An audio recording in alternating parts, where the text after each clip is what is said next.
Mahabharat one पर्व के 83वें अध्याय में और शल्य पर्व के 53वें अध्याय में कुरुक्षेत्र के महात्म्य का विशेष वर्णन मिलता है।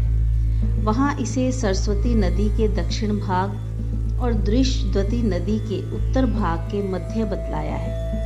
कहते हैं इसकी लंबाई चौड़ाई 5-5 योजन है। यह स्थान अंबाले से दक्षिण और दिल्ली से उत्तर की ओर है। इस समय भी कुरुक्षेत्र नामक स्थान वही है। इसका नाम समंत पंचक भी है। शतपथ ब्रह्मादि शास्त्रों में कहा है कि यहाँ अग्नि, इंद्र, ब्रह्मा आदि देवताओं ने तप किया था। राजा कुरु ने भी यहाँ तपस्या की थी। यहाँ मरने वालों को उत्तम गति प्राप्त होती है।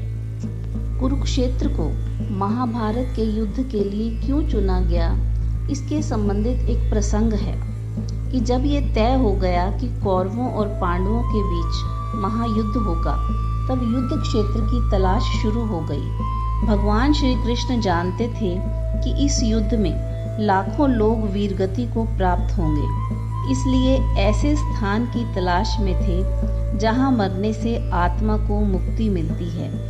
इसी तलाश के क्रम में वह कुरुक्षेत्र पहुंचे।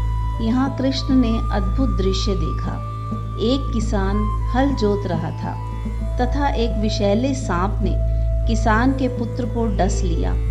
किसान ने वहीं पुत्र का अंतिम संस्कार कर दिया और खेत जोतने लगा।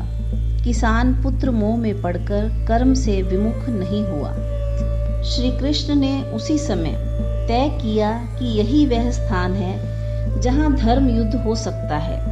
यहाँ युद्ध होने पर योद्धा कर्म से नहीं हटेंगे। शिव पुराण में बताया गया है कि यह धर्म क्षेत्र है जहाँ दान तप करने से कई गुना पुण्य मिलता है। इस धर्म क्षेत्र में प्राण त्याग करने से आत्मा को सद्गति प्राप्त होती है।